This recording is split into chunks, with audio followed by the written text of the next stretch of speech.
Okay. This is Om Prakash Yadav from GL Bajaj Greater Noida Mechanical Department. So we are going to start a demonstration of the experimental setup. So first of all, I have taken composite wall. So today I will demonstrate composite wall experiment. Okay. So let us see. So this is your experiment number 1, composite wall. तो सबसे पहले तो हम लोग objective देख लेते हैं कि आपको करना क्या है. So to determine the temperature drop at the different section of the wall, to find the temperature drop across the section of the wall. तो एक्चुअली है क्या कंडीशन, जहां पे आपका एक्सपेरिमेंटल सेटअप है नीचे, ये आपको पैक है तो नहीं दिखेगा, मैं आपको समझा देता हूं सिचुएशन क्या है. सर्कुलर प्लेट है, 2 सर्कुलर माइल्ड स्टील की प्लेट है, एग्जैक्टली सिमेट्रिकल है. 2 माइल्ड स्टील का सर्कुलर प्लेट हो गया और इन दोनों प्लेट के बीच में हीटर लगा दिया गया, एक सर्कुलर हीटर इलेक्ट्रिकल लगा दिया गया और दोनों प्लेट के बीच में उसको क्या कर दिया, सैंडविच कर दिया. ये आपका सर्कुलर है, ऊपर से सर्कुलर है, 2 माइल्ड स्टील का प्लेट लिया, उसके बीच में इलेक्ट्रिक हीटर लगाया जो आप प्रेस में यूज करते हो, फिर इसको सैंडविच कर दिया हीटर को. अब यहाँ पे क्या होगा, पावर सप्लाई करेंगे तो हीट जनरेशन होगा. ओके. अब इस माइल्ड स्टील प्लेट के बाद एक ऊपर और एक नीचे एस्बेस्टस की प्लेट लगा दिया. फिर से दोनों एस्बेस्टस की प्लेट आपकी सिमिलर है. अच्छा, एस्बेस्टस का प्लेट लगा दिया ऊपर भी और नीचे भी, फिर एस्बेस्टस के फिर से ऊपर से हमने वुड का प्लेट लगा दिया ऊपर भी और नीचे भी. तो आप क्या देख रहे हो, सबसे अंदर हीटर के दोनों साइड में 2 माइल्ड स्टील की प्लेट, फिर माइल्ड स्टील के ऊपर फिर 2 एस्बेस्टस की प्लेट, उसके भी 2 ऊपर आपका हो गया वुड का प्लेट. एक्चुअली हमने सिमिलर कंडीशन डेवलप करने का प्रयास किया, ऊपर भी और नीचे भी. अच्छा, क्यों ऐसा किया हुआ है, ताकि 50% टोटल हीट जनरेशन का ऊपर जाए और 50% नीचे जाए. सिमेट्री क्यों हमने डेवलप किया, ताकि 50% ऊपर जाए और 50% नीचे जाए. ये हम कैलकुलेशन कर पाए, इसलिए सिमेट्री डेवलप की गई है. लेकिन आपको जो एनालिसिस करनी है हाफ पार्ट की करनी है, चाहे आप ऊपर कर ले लीजिए चाहे आप नीचे कर ले लीजिए. तो हमने ऊपर का लिया हुआ है. अच्छा, अब 4 थर्मोकपल लगे, कहां लगे हैं, ये आपका माइल्ड स्टील का प्लेट होता है, एक तो हीटर के पास हो गया यहाँ पे, इस माइल्ड स्टील के लोअर सरफेस का टेम्परेचर देना. दूसरा थर्मोकपल यहाँ पे लगा दिया T2, ये आपका माइल्ड स्टील के ऊपर का टेम्परेचर देगा. फिर इसके ऊपर आपने क्या लगाया था, एस्बेस्टस लगाया था, तब एस्बेस्टस के ऊपर थर्मोकपल लगाया जो T3 की रीडिंग देगा. अब उसके ऊपर भी क्या लगा हुआ है, वुड लगा हुआ है, तो यहाँ पे थर्मोकपल लगा हुआ है, वो किसकी रीडिंग देगा, वुड के आउटर सरफेस की रीडिंग देगा.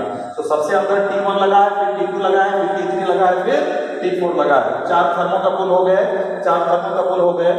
ओके. अब आ जाइए थोड़ा सा इसको समझते हैं.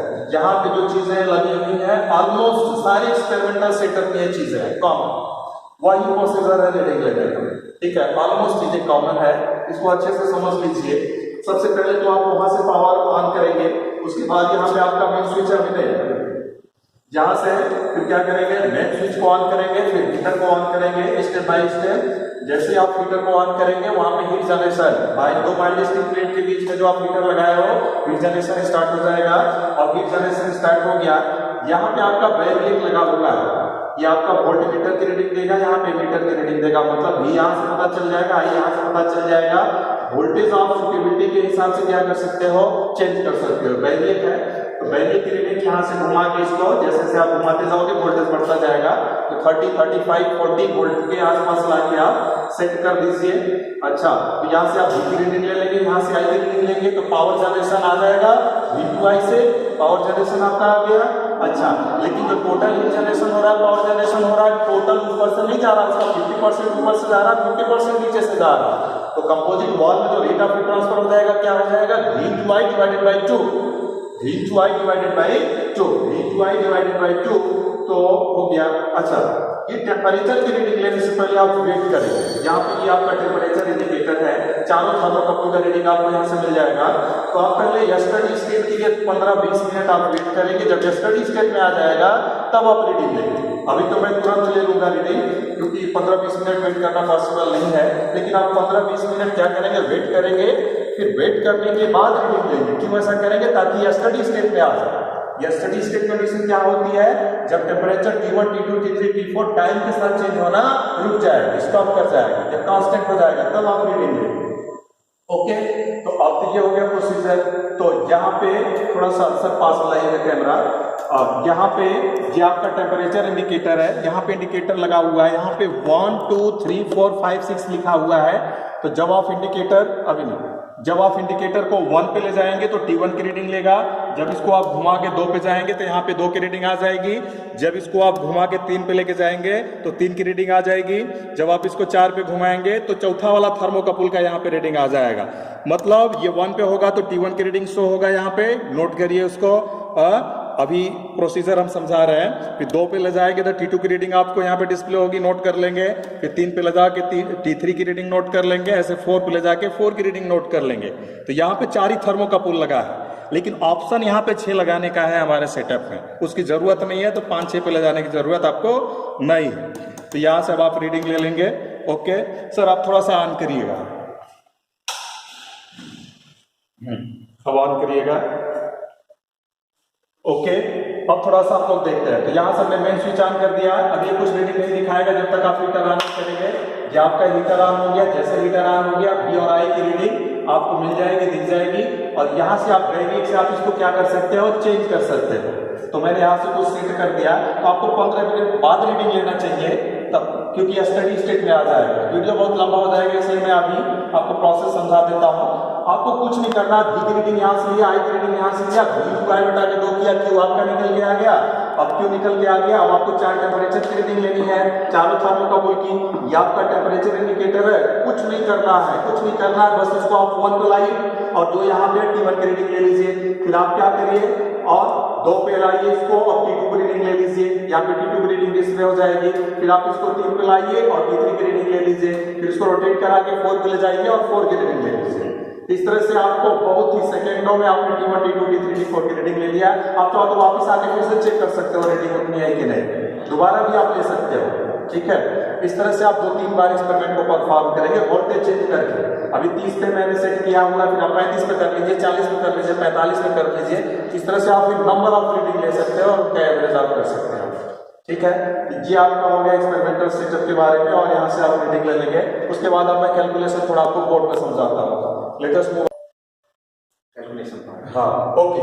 अब थोड़ा सा हम लोग कैलकुलेशन पार्ट देखते हैं। उसके पहले तो ऑब्जर्वेशन टेबल आप कैसे फिल करोगे।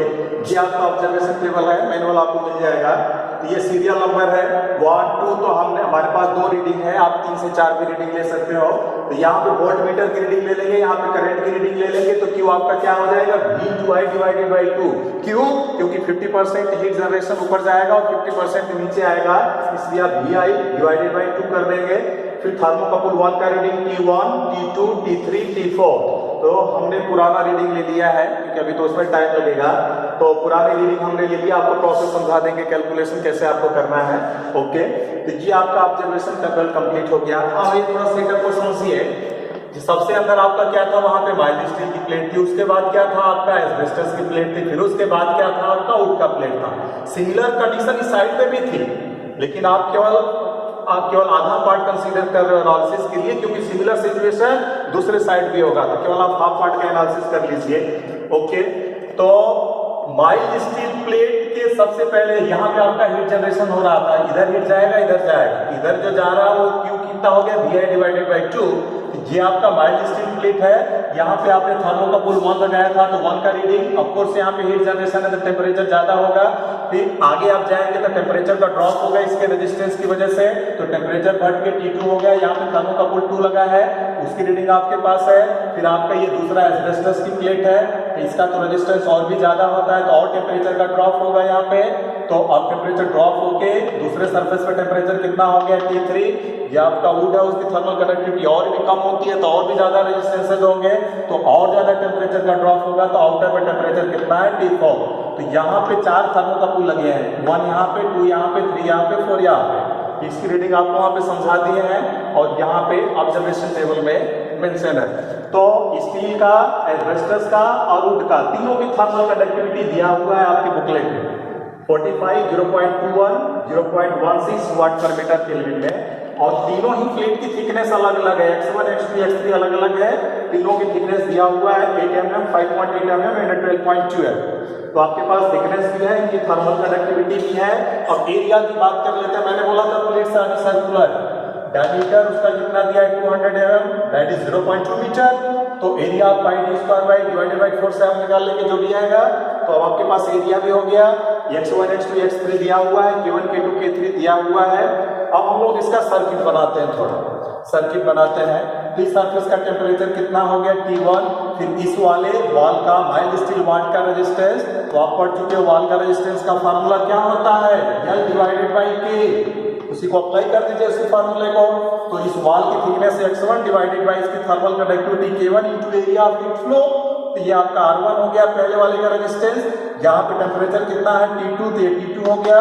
फिर दूसरे वाले का resistance R2 x2 divided by K2A। फिर यहाँ पे टेम्परेचर कितना है T3, तो T3 लिख दिया। फिर अब आपका आगे बढ़ेंगे तो तीसरे वाली वॉल, तो तीसरे वाले का रेजिस्टेंस R3 ये हो गया x3 divided by K3 into A। अच्छा, और आउटर में टेम्परेचर कितना है T4। ये इस कंपोजिट वॉल की इक्विवेलेंट थर्मल सर्किट हो गई। अब आपने क्या किया, इसकी थर्मल सर्किट बना दिया, आपने टेम्परेचर दिखा दिया, रेजिस्टेंसेस दिखा दिए। तो आपको T1 T2 T3 T4 पता है। ये R1 देखो कैलकुलेट हो जाएगा कि नहीं हो जाएगा, एरिया पता है, x1 पता है, k1 पता है। देखो x1 x2 x3 k1 k2 k3 दिया है, एरिया यहाँ से लीजिएगा तो x1 डिवाइडेड बाई k1 है, R1 निकला। सिमिलरली R2 निकला, R3 निकला। टेम्परेचर पता है, सारे रेजिस्टेंसेस आपको पता है, और आपको rate of heat transfer Q भी पता है। आप किसी भी एक रीडिंग का कैलकुलेशन कर सकते हो, आप कोई भी एक लेके दिखा दीजिए, ठीक है, किसी भी एक रीडिंग के लिए आप दिखा दीजिए। मान लो आप इसके लिए कैलकुलेशन करके दिखाना चाहते हो, तो Q आप निकाल चुके हो, V into I divided by 2 से आपको रेट ऑफ हीट ट्रांसफर पता है कितना है। अगर आपको ये पता है कि इसमें रेट ऑफ हीट ट्रांसफर कितना है Q, तो अब आपको क्या करना है, अब आपको क्या करना है, एक चीज और थोड़ा सा डिस्कशन कर लेते हैं। हमने जो T1 T2 T3 T4 की रीडिंग ली है, वहां से वो आपका हो गया एक्सपेरिमेंटल। हमने जो यहाँ पे लिया हुआ है रीडिंग, ये आपका क्या हो गया, एक्सपेरिमेंटल। एक्सपेरिमेंटल हो गया, आपको टेम्परेचर प्रोफाइल ड्रॉ करना है। तो इधर आपका एक्स एक्सिस हो गया, इधर टेम्परेचर एक्सिस हो गया। तो आप स्केल ले लीजिए, स्केल में आप क्या करिए, T1 सबसे ज्यादा है तो सबसे ऊपर स्केल में ले गया, स्केल में लेंगे 10 degree centigrade is equal to 1 centimetre. इस तरह से कन्वर्ट करके आप यहाँ पे ड्रॉ कर लेंगे। फिर यहाँ पे देखेंगे टेम्परेचर T2 कितना है स्केल में, फिर यहाँ पे और फिर उसको आप क्या करिए, लीनियरली ज्वाइन कर दीजिए, क्योंकि वॉल में आपका टेम्परेचर प्रोफाइल कैसा होता है, लीनियर। तो ये आपका कौन सा टेम्परेचर प्रोफाइल हो गया, ये आपका एक्सपेरिमेंटल टेम्परेचर प्रोफाइल ड्रॉ। अच्छा, अब आप थ्योरेटिकल भी ड्रॉ कर सकते हो। थ्योरेटिकल भी ड्रॉ कैसे कर सकते हो, अच्छा, तो उसके लिए आप क्या करिए, T1 को मान लीजिए, क्योंकि T1 तो थ्योरेटिकल एक्सपेरिमेंटल दोनों ही होगा। तो जो भी आपकी T1 की रीडिंग एक्सपेरिमेंटल लिए है, जैसे 90.3 मिला हुआ है, ये 90.3 डिग्री सेंटीग्रेड मिला हुआ है, 90.3 डिग्री सेंटीग्रेड, इसको आप सिमिलर ले लीजिए, उसके बाद थ्योरेटिकल का कैलकुलेशन करिए। तो देखिए मैं थ्योरेटिकल का कैलकुलेशन कैसे कर रहा हूँ। रेट ऑफ हीट ट्रांसफर मैं लिख सकता हूँ, let us right from 1 to 2। अगर मैं ऊपर टेम्परेचर डिफरेंस 1 से 2 का लिया, यहाँ से यहाँ तक का लिया, तो नीचे रेजिस्टेंस भी किसका आएगा, इन दोनों के बीच का आएगा, दैट इज R1 है। आपने R1 निकाल लिया, T1 आपको क्या है पता है, और ये रेट ऑफ हीट ट्रांसफर भी पता है। तो यहाँ से बताओ आपका ये T2 निकल गया कि नहीं निकल गया। यहाँ से आपने T2 निकल लिया, ये जो आपका निकल रहा है थ्योरेटिकल निकल रहा है, ये जो आप निकाल रहे हो टेम्परेचर की थ्योरेटिकल वैल्यू निकाल रहे हो। अब आपका थ्योरेटिकल T1 आप ले लीजिए, मान लीजिए उसके बराबर, फिर T2 थ्योरेटिकल आपने निकाल लिया। सिमिलरली अब आप यहाँ से यहाँ तक के लिए लगाइए Q का फार्मूला, ये ऊपर T2 माइनस T3 कर दीजिए, तो टेम्परेचर डिफरेंस यहाँ से यहाँ तक का, तो रेजिस्टेंस भी यहाँ से यहाँ तक का, तो क्या हो जाएगा नीचे R2। तो आपको ये T2 पता है, निकाल लिया आपने, R2 आपको पता है, Q पता है, तो यहाँ से आप क्या करिए, ये T3 की वैल्यू निकाल लीजिए, जो भी आ रही है थ्योरेटिकल वैल्यू। अब अगर आप T4 निकालना चाहते हो तो 3 से लेकर 4 तक लगा दीजिए Q का फार्मूला, तो Q क्या हो जाएगा, this T3 minus T4 divided by, तो टेम्परेचर डिफरेंस आपने यहाँ से यहाँ तक का लिया, तो रेजिस्टेंस भी वहीं से वहीं तक का होगा, वहीं से वहीं तक का, तो क्या हो जाएगा, R3 हो जाएगा। तो सबसे पहले आप R1 R2 R3 का कैलकुलेशन कर लेंगे। तो आपको R3 पता है, T3 पता है, अभी आपने निकाला, Q आपको पता ही है, जहां से आपको क्या निकल जाएगा, T4 निकल जाएगा। तो इस तरह से आपने T1 को एक्सपेरिमेंटल और थ्योरेटिकल से मान के, अब आपने थ्योरेटिकल वैल्यू भी T2 T3 T4 निकाल लिया। अब स्केल में जो वैल्यू आई है उसको भी आप ड्रॉ कर दीजिए। ये तो यहीं से स्टार्ट होगा, तो आपको ऊपर भी जा सकता है, नीचे भी जा सकता है डिपेंडिंग अपॉन कि एरर किस तरह का है आपके सेटअप में। ठीक है, आपके रीडिंग में तो ये कहीं भी जा सकता है, ऊपर भी जा सकता है, नीचे भी जा सकता है, जहां जाएगा इसके लिए उसको जाने दीजिए और आप उसको ड्रॉ कर दीजिए जो भी आपकी वैल्यू आ रही थ्योरेटिकल। तो सपोज कुछ अगर ये ऐसा आता है, मान लो ये आपका क्या हो गया, ये आपका क्या हो गया, थ्योरेटिकल हो गया, तो आपका टेम्परेचर प्रोफाइल ड्रॉप हो गया। ऑब्जेक्टिव आपका क्या था, टेम्परेचर ड्रॉप निकालना। टेम्परेचर ड्रॉप दो कर्व है तो दो आएगा, तो पहले तो एक्सपेरिमेंटल की बात कर लेते हैं। एक्सपेरिमेंटल टेम्परेचर ड्रॉप चाहिए, ऊपर वाला एक्सपेरिमेंटल है आपका, मान लीजिए ये नीचे वाला हो गया T2 डैश, ये आपका हो गया T3 डैश और ये नीचे वाला हो गया T4 डैश। तो थ्योरेटिकल वाला टेम्परेचर ड्रॉप माइल्ड स्टील में कितना हुआ, T1 माइनस T2।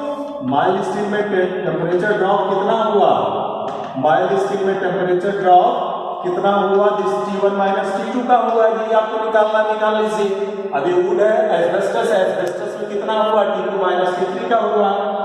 तो डेल्टा T फॉर एस्बेस्टस कितना आपका हो गया temperature drop, T2 minus T3 निकाल लीजिए। अब अगर वुड में चाहिए तो क्या हो जाएगा, T3 माइनस T4 हो जाएगा। तो टेम्परेचर ड्रॉप फॉर वुड आप निकाल लेंगे यहां से, तो ये T3 माइनस T4 हो गया, निकल गया आपका टेम्परेचर ड्रॉप। ये जो आपने निकाला एक्सपेरिमेंटल है, सिमिलरली आप थ्योरेटिकल के लिए भी निकाल सकते हो, यही आपको करना है। ओके, इतना हो गया, बस इतना ही करना है। Okay, thank you very much, let us complete it. तो आप अपनी फाइल में सब लोग इसको लिख लेंगे, कंप्लीट कर लेंगे। Okay, thank you.